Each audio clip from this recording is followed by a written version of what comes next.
చేస్తున్నారనే విషయం స్పష్టంగా అర్థమవుతాను. నేను స్పష్టంగా చెప్తున్నా, సురేష్ రెడ్డిని వెంటనే సస్పెండ్ చేసి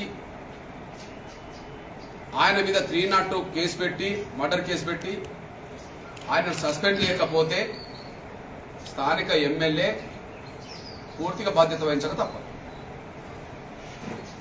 స్థానిక ఎమ్మెల్యే, కోదాడ ఎమ్మెల్యే బాధ్యత వహించక తప్పదు. ఏది ఏమైనా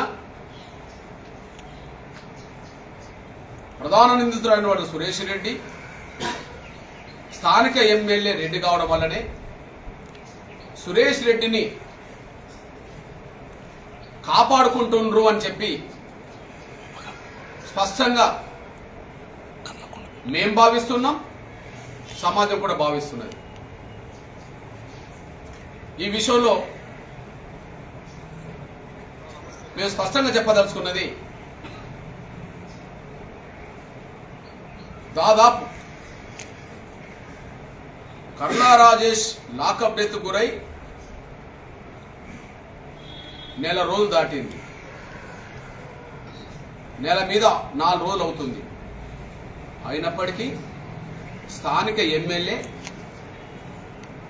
కనీసం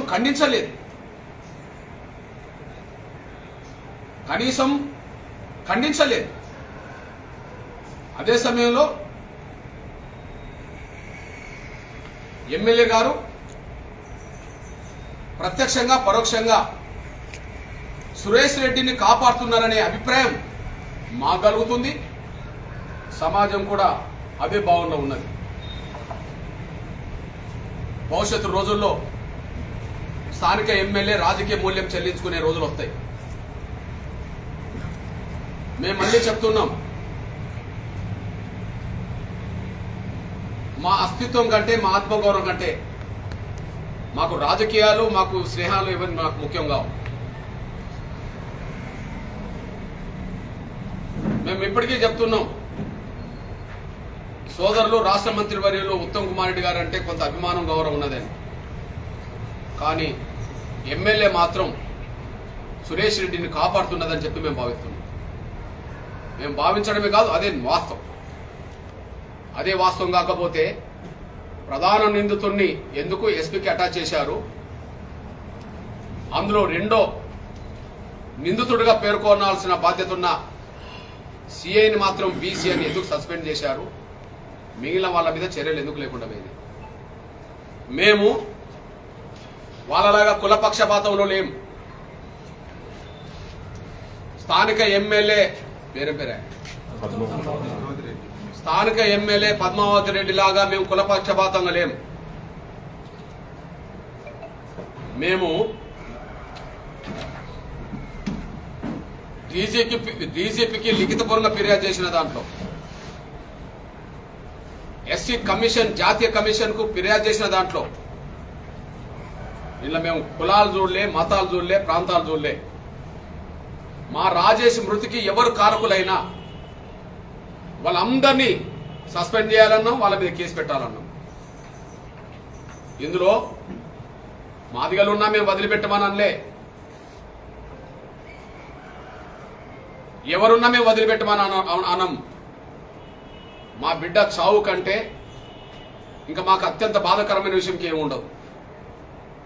ఈ విషయంలో మీకు గుర్తు చేస్తున్నాం, ఇలా పేర్లతో సహా చెప్తున్నా. నేను ముందుగా ఎలాంటి కేసు రాజేష్ మీద నమోదు కాకముందే ఎస్ఐ సూచన మేరకు,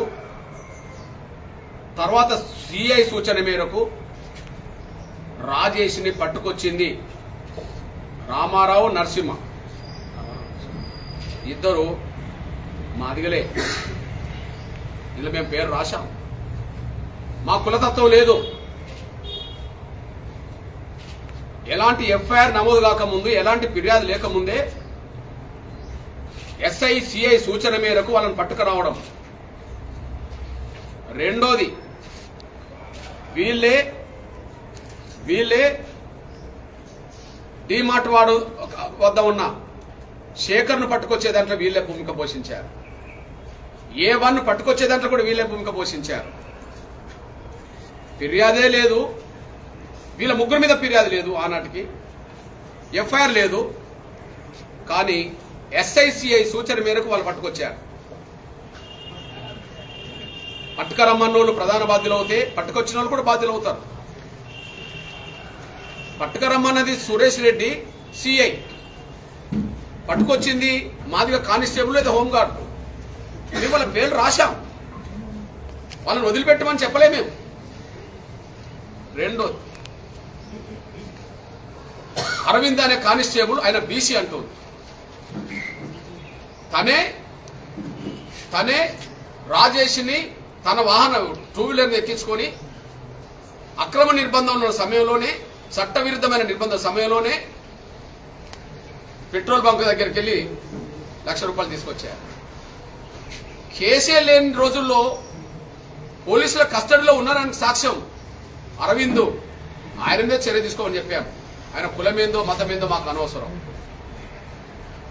మా మాదిగ బిడ్డ చనిపోయిన దాంట్లో మాదిగల పాత్ర పోషించినా మేము వదిలిపెట్టమని చెప్పలేదు, వదిలిపెట్టదని చెప్తున్నాం. మాకేమి కులతత్వం లేదు. కానీ ఇక్కడ సురేష్ రెడ్డిని కాపాడడంలో మాత్రం ఎమ్మెల్యేకు కులతత్వం కనిపిస్తున్నది. సురేష్ రెడ్డిని కాపాడే విషయంలో ఎమ్మెల్యేకు కులతత్వం కనిపిస్తున్నది. లేకపోతే సురేష్ రెడ్డి ఎందుకు సస్పెండ్ కాదు? ఎందుకు ఆయన మీద SC/ST యాక్ట్ నమోదు కాదు? ఎందుకు 302 కేసు పెట్టలేదు? అదే సమయంలో చెప్తున్నాం, ఇక్కడ కేసును 2 రకాలుగా మేము DGP ముందు, కమిషన్ ముందు చెప్పాం. ఒకటి, రాజేష్ మృతికి కారకులు. 2, ఆ మృతిని, ఆ కేసును నిర్వీర్యం చేయడానికి ప్రయత్నం చేసిన వ్యక్తులు, ఆ కేసును బలహీనం చేయాలని ప్రయత్నం చేసిన వ్యక్తులు, ఆ కేసును పక్కదారి పట్టించే వ్యక్తులు. ఇందులో కూడా మాదిగలు ఉన్నారు. మేము ఎవరిని వదిలిపెట్టలే. మేము ఇచ్చిన వినతి పత్రం చదువుకుంటే స్పష్టంగా మేము రిపోర్ట్ ఇచ్చిన దాంట్లో ఉంటుంది. ముందు అక్రమ నిర్బంధం చేసి చిత్రహింసలు పెట్టడం వల్లనే, రాజేష్ మృతి చెందాడు అని చెప్పి, ఇది లాకప్ డెత్ అని చెప్పి మేము భావించి SI, CI సంబంధిత పోలీసులను అరెస్ట్ చేయమని చెప్పాం, సస్పెండ్ చేయమని చెప్పాం, కేసు పెట్టమని చెప్పాం. అంతేకాకుండా రిమాండ్ చేసే రోజు కోర్టు ప్రాంగణంలోనే ఆ రిమాండ్ చేయడానికి బాధ్యతగా వచ్చిన ఎస్కార్ట్కు సంబంధించిన వాళ్ళు కూడా డాక్టర్ల సూచన మేరకు కాకుండా, డాక్టర్లతో సంబంధం లేకుండా, జడ్జితో సంబంధం లేకుండా కోర్టు ప్రాంగణంలోనే ఇంజెక్షన్ వేయించారు. కనుక ఈ కేసును నిర్వీర్యం చేయడానికి ప్రయత్నం చేసి నడవడానికి సాక్ష్యం వాళ్ళు కూడా. కనుక ఎస్కార్ట్కి వచ్చిన వాళ్ళ మీద కూడా చర్య తీసుకోమని చెప్పి మేము డిమాండ్ చేశాం. ఇందులో ఎవరిని వదలండి. అంటే మృతికి కారకులు కొంతమంది, ఆ కేసును నిర్వీర్యం చేయడానికి ప్రయత్నం చేసింది కొంతమంది. ఆ కేసును నిర్వీర్యం చేయడానికి చేసిన ప్రయత్నంలో కోదాడకు సంబంధించిన 2 DSPలు, సంఘటన జరిగినప్పుడు ఉండబడే DSP రెడ్డి, ఇప్పుడు రెడ్డి, సంఘటన జరిగినప్పుడు ఉండబడే DSP రెడ్డి, ఇప్పుడు రెడ్డి. నా కొడుకును పోలీసులు ఎలాంటి కేసు లేని సమయంలోనే అక్రమంగా నిర్బంధించి చిత్రహింసలు పెట్టిన కొడుకు చావుకు కారకులు అని చెప్పి SI మీద, CI మీద, సంబంధిత కానిస్టేబుల్ మీద కేసు పెడితే, కేసు నమోదు చేయని DSPలు ఇలా కేసు నిర్వీర్యం చేయడానికి ప్రయత్నం చేసినట్టే. అందులో DSPలు 2 ఉన్నారు. పోయిన DSP ఉన్నాడు, ఈ DSP ఉన్నాడు. పోయిన DSPకి ఫిర్యాదు చేయడం జరిగింది, ఇప్పుడున్న DSP కూడా ఫిర్యాదు చేయడం జరిగింది. బహుశా ఇంతకాలం ఆ SI రెడ్డిని కాపాడుకోవడం కోసం అందరినీ కాపాడే ప్రయత్నం చేశారు. కానీ ఇప్పుడు SI రెడ్డి మీద చర్య తీసుకోకుండా CI మీద చర్య తీసుకున్నట్టుగా ప్రచారం చేసుకుంటాం. మేము దాన్ని అంగీకరించాం. అదే సమయంలో తల్లిచ్చిన ఫిర్యాదు మీద కేసు నమోదు చేయలేనందుకు ఇది ఫిర్యాదు చేసింది ఎస్పీ దగ్గర. ఎస్పీ కూడా చర్యలు తీసుకోలేదు. అంతేకాదు ఈ కేసును పక్కదారి పట్టించి ఈ కేసును బలహీనం చేయడానికి, ఈ కేసును నిర్వీర్యం చేయడానికి ఒక మాదిగ డిఎస్పీ కూడా సూర్యాపేట నుండి ఇక్కడికి వచ్చాడు. ఒక మాదిగ డిఎస్పీ కూడా సూర్యాపేట నుండి ఇక్కడికి వచ్చేసాడు. ఆయనకి ఇక్కడ డ్యూటీ ఏమున్నది? ఆయనకి ఇక్కడ ఏం డ్యూటీ ఉన్నది? ఎవరి ఆమోదం మేరకు వచ్చిండు? ఎవరి అభిప్రాయం మేరకు వచ్చిండు ఇక్కడికి? అంటే తల్లి చేసిన ఫిర్యాదును ఉపసంహరించుకుంటే 8 లక్షలు ఇవ్వడానికి ఒప్పందం కూర్చుకొని వెళ్ళాడు. ఒక అవుట్ సోర్సింగ్ ఇప్పిస్తామని చెప్పడానికి వచ్చాడు. ఓ ఇల్లు కట్టిస్తామని చెప్పడానికి వచ్చేసాడు. అంటే కేసును బలహీనం చేయడానికి, రాజేష్ మృతి కేసును బలహీనం చేయడానికి ఇద్దరు డిఎస్పీలు ప్రయత్నం చేసినట్టే, సూర్యాపేట డిఎస్పీ ప్రయత్నం చేసినట్టే, దీని మీద ఎలాంటి చర్య తీసుకొని, తల్లి ఇచ్చిన ఫిర్యాదు మీద ఎలాంటి చర్య తీసుకొని ఎస్పీ కూడా కేసును బలహీనం చేసినట్టే. ఇప్పుడు మేము డీజీపీకి ఇచ్చిన వినతి పత్రంలో రాజేష్ తల్లి గారైన లలితమ్మ గారు కానీ, లలిత గారిని లేదా ఎంఆర్పిఎస్ కానీ డీజీపీకి ఇచ్చిన ఫిర్యాదులో కానీ, ఎస్సీ నేషనల్ కమిషన్కి ఇచ్చిన ఫిర్యాదులు కానీ ఎస్పీ దాకా ఉన్నాయి, ఎస్పీ మీద దాకా ఉన్నాయి. మృతికి ప్రధాన బాధ్యులు ఎస్ఐ, సిఐ, కానిస్టేబుల్. మృతిని దాయడానికి, మృతి కేసును బలంగా లేకుండా చేయడానికి కారకులు ఇక్కడ డిఎస్పీలు, సూర్యాపేట డిఎస్పీ అండ్ ఎస్పీ కూడా కారణం అని చెప్పి వాళ్ళ మీద శాఖపరమైన చర్యలు తీసుకోవాలని చెప్పి. ఎందుకంటే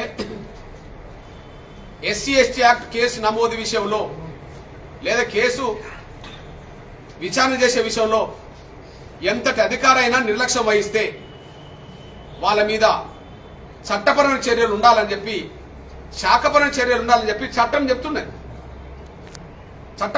మొన్న తమిళనాడులో ఎస్సీ ఎస్టీ ఈ లాకప్ డెత్ కేసులో పోలీసులు నిర్లక్ష్యం వహిస్తే ఎస్ఐ మొదలుకొని, కానిస్టేబుల్ మొదలుకొని డిఎస్పీల వరకు సస్పెండ్ అయ్యారు, జైలుకి వెళ్ళారు. కోర్టు తీర్పు ఇచ్చింది. అంటే ఇక్కడ కేసు నమోదు చేయకపోవడం విధి నిర్వహణలో నిర్లక్ష్యం కదా, డిఎస్పీల నిర్లక్ష్యం కదా. ఇక్కడ కేసును బలహీనం చేయడానికి సూర్యాపేట డిఎస్పీ వచ్చి పోయిండు కదా, అది కేసు నిర్వీర్యం చేయడానికి చేసి కుట్రనే కదా. ఎస్పీ కూడా వీళ్ళ మీద చర్య తీసుకోకపోవడం, ఎస్పీ కూడా ఇంట్లో భాగస్వామ్యం అయినట్టే కదా. అంటే మేము 2 రకాలుగా చూపెట్టాం డీజీపీకి, ఎస్సీ కమిషన్. ఒకటి మృతికి కారకులు, 2 కేసు నిర్వీర్యం చేయడానికి ప్రయత్నం చేసిన అధికారులు. మేము స్పష్టంగానే ఉన్నాం. సూర్యాపేట డిఎస్పీ మాదిగా అని చెప్పి ఆయనను కేసు నుండి మేము విచారణ నుండి తప్పించలే. ముందుగా అరెస్ట్ చేసిన వాళ్ళలో 2 మాదిగా కానిస్టేబులే ఉన్నారు, వాళ్ళని మేము తప్పించలే. కానీ సురేష్ రెడ్డిని మాత్రం ఎమ్మెల్యే తప్పిస్తున్నది. దానికి ప్రధానంగా అర్థమవుతున్నది ఏంటంటే కేసు రాజేష్ చనిపోయి 1 నెల రోజులు దాటినా కనీసం రాజేష్ మృతి అక్రమ నిర్బంధంలోనే చిత్రహింసల వల్లనే జరిగిందని చెప్పి ఆమెకు తెలిసినా ఒక ఖండన చేయలేదు. ఎస్ఐ సస్పెండ్ విషయంలో డిమాండ్ చేయలేదు.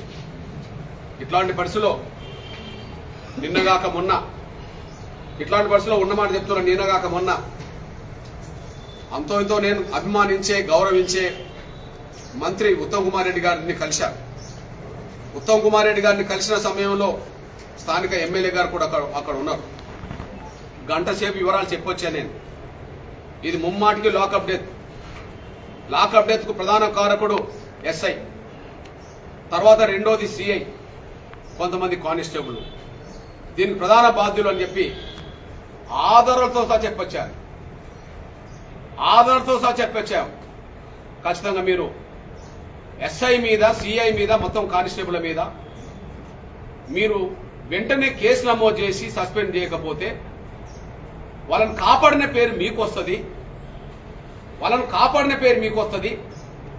అది మీ ఇష్టం. మేము మాత్రం చెప్తున్నాం, వాళ్ళని కాపాడద్దు. ఇప్పటి వరకు ఎవరు సస్పెండ్ కాకపోవడం ఇప్పటి వరకు ఎవరి మీద కేసు నమోదు చేయకపోవడం చూస్తే అధికారంలో ఉన్న మీరే కాపాడుతున్నారని చెప్పి మేం భావిస్తున్నాం, సమాజం కూడా భావిస్తున్నది. అట్లా భావిస్తే రాజకీయంగా భవిష్యత్తులో నష్టపోయేది మీరేనని చెప్పి తొంగమారెడ్డి గారికి చెప్పొచ్చా, కోదాడ ఎమ్మెల్యే గారు కూడా చెప్పొచ్చా. మొన్న చెప్పొస్తే మేము అందరికి ఇచ్చిందట్లా ఎస్ఐఏ ప్రధాన నిందితుడని చెప్పొస్తే, మంత్రి ముందు కూడా ఎస్ఐఏ ప్రధాన నిందితుడని చెప్పొస్తే, ఎమ్మెల్యే గారు కూడా ప్రధాన నిందితుడు ఎస్ఐ అని చెప్పొస్తే, ఎస్ఐ మాత్రం ఏదో ఎస్పీకి అటాచ్ చేసి, కార్యాలకు అటాచ్ చేసి సిఐని సస్పెండ్ చేయడం జరిగింది. అంటే సిఐ ప్రధాన నిందితుడని మేము అంటలేం. కాకపోతే అక్రమ నిర్బంధంలో తన లాకప్లో పెట్టుకోవడం తప్పు. అక్రమ నిర్బంధానికి పురిగొల్పింది ఎస్ఐ. కేసు నుండి తప్పించుకోవాలని చాలా ప్రయత్నాలు చేస్తున్నారు. ఎట్టి పరిస్థితుల్లో సురేష్ రెడ్డిని తప్పిస్తే రాజకీయంగా వీళ్ళు కూడా మూల్యం చెల్లించాల్సి వస్తుంది. మేము ఇప్పటి వరకు కేవలం ప్రెస్ మీట్ల వరకు, అదే సమయంలో వాస్తవాలు తెలుసుకునే వరకే పరిమితమైనాం. కానీ ఎస్ఐ సురేష్ రెడ్డిని ఎమ్మెల్యే కాపాడుతుందని అర్థమవుతున్నప్పుడు రోడ్ ఎక్కాల్సిన పరిస్థితి వస్తుంది. మాకు మేము రోడ్ ఎక్కాల్సిన అనివార్యమైన పరిస్థితి వచ్చేసింది. చాలా మంది అంటున్నారు ఒక బీసీని కాబట్టి సస్పెండ్ చేశారు, రెడ్డిని కాబట్టి కాపాడుకున్నారు అని చెప్పి. దానికి జవాబు చెప్పాలి ఎమ్మెల్యే, జవాబు చెప్పాలి. ఇప్పుడు బహిరంగ ప్రకటన చేయాలా? వదిలిపెడతామని చెప్పి అనుకుంటే ఎవరైనా భ్రమలో ఉన్నట్టే. మాకు పరిచయాలు స్నేహాల కంటే మా జాతి భవిష్యత్తు, మా అస్తిత్వమే మాకు ముఖ్యం. ఇందులో మేము ఎవరిని వదలం. ఇక్కడ మీ దృష్టి తీసుకొస్తున్నా నేను. మేము రీపోస్ట్ మార్టం డిమాండ్ చేశాం, మీ అందరూ తెలుసు. రీపోస్ట్ మార్టం డిమాండ్ చేశాం. డిమాండ్ చేయడానికి కారణం మరొకటి కూడా చెప్తున్నా, ఆధారం. ప్రధాన నిందితుడు ఎవరు? ప్రధాన నిందితుడు మా దృష్టిలో సురేష్ రెడ్డి కేసు. మరి రాజేష్ కి పోస్ట్ మార్టం చేసిన డాక్టర్ ఎవరు? గాంధీ ఆసుపత్రిలో ఎంతో మంది డాక్టర్లు ఉన్నారు కదా. మరి అక్కడ డాక్టర్ లక్ష్మీకాంత్ రెడ్డి ఎందుకు పోస్ట్ మార్టం చేశాడు? డాక్టర్ లక్ష్మీకాంత్ రెడ్డి ఎందుకు పోస్ట్ మార్టం చేశాడు? గాంధీ ఆసుపత్రిలో ఎంతో మంది అసిస్టెంట్ ప్రొఫెసర్లు ఉన్నారు, కానీ లక్ష్మీకాంత్ రెడ్డి ఎందుకు పోస్ట్ మార్టం చేశాడు? లక్ష్మీకాంత్ రెడ్డినే ఎస్ఐ పై ఎందుకు కలిశాడు ఆ రోజు? అసలు రిమాండ్ ఖైదీగా మరణించాడు అనుకుంటే అది జైలు అధికారులు పోవాల్సింది తప్ప చిలుకూరు ఎస్ఐ ఎందుకు పోయింది హైదరాబాద్కు? చిలుకూరు ఎస్ఐకి గాంధీ ఆసుపత్రికి ఎందుకు ఏం సంబంధం? చిలుకూరు ఎక్కడున్నది, గాంధీ ఆసుపత్రి ఎక్కడున్నది? గాంధీ ఆసుపత్రికి ఎందుకు వెళ్ళాడు? ఆసుపత్రిలో ఏ ప్రొఫెసర్ దొరకకుండా లక్ష్మీకాంత్ రెడ్డితోటే ఎందుకు చేయించారు? అంటే ఈ మృతికి కారణం చిత్రహింసలు కావాలి. ఇది కేవలం హార్ట్ ప్రాబ్లంతో చనిపోయిందని చెప్పడం కోసం జరిగిన ప్రయత్నం. ప్రతి లాకప్ డెత్ కేసులో పోలీసు డాక్టర్లు ప్రభావితం చేస్తే వాళ్ళు ఇచ్చే ఫైనల్ కదే, ఇక మిగతా ఇవ్వరు. ఇక రెండో విషయం చెప్తున్నాను నేను. లాకప్ డెత్ కేసులో వీడియో తీస్తుంటాం. లాకప్ డెత్ కేసులో కాదు, ఎస్సీఎస్ కేసులో వీడియో తీస్తుంటాం, అంతే కదా. మేము వీడియో తీసినామని చెప్తున్నారు కదా. మరి ఈ వీడియో ఎవరు పోయి తీశారు? హైదరాబాద్లో వీడియోగ్రాఫర్లు లేరా? ఆ వీడియోగ్రాఫర్లో వేరే కులస్తులు ఎవరు లేరా? ఇక్కడ నుంచి పోయి ఒక రెడ్డి వీడియోగ్రాఫర్ పోయి అక్కడ వీడియో తీయాలా? ఏది పద్ధతి? తెలుసుకోలేనంత అమాయకులేం కాదు. వీడియో రికార్డ్ చేసింది ఎవరు? Ramakrishna Reddy, Mayuri colour lab Kodad.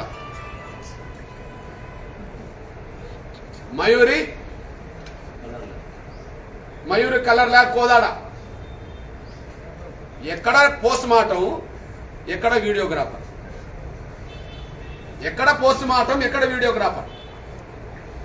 వందల మంది డాక్టర్లు ఉంటే మీకు రెడ్డి డాక్టర్ దొరుకుతాడా? ఇది లాకప్ డెత్ మరణం కాదు, గాయాలు లేవు అని చెప్పడానికి. హార్ట్ ప్రాబ్లం తోటి చనిపోయిన చెప్పడానికి మీకు రెడ్డి మాత్రమే దొరికిందా? మీకు వీడియో తీయడానికి కోదాడు నుంచి రెడ్డి పోవాలనా? ఇవన్నీ ఏం చెప్తున్నాయి? ఎమ్మెల్యేల ప్రత్యక్ష భాగస్వామి.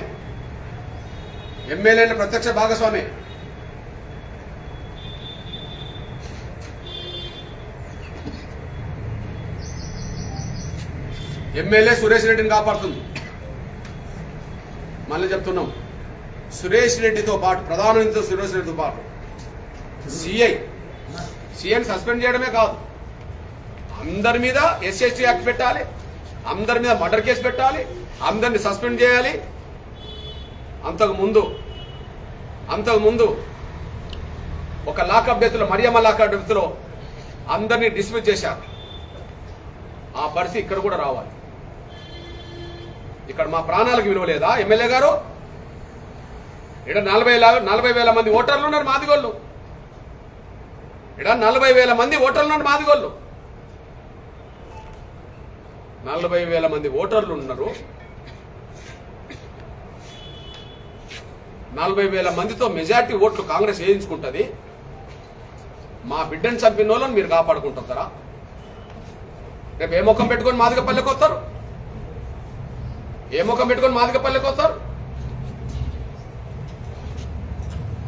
మేము దాన్ని సహించాం, మేము అంగీకరించాం.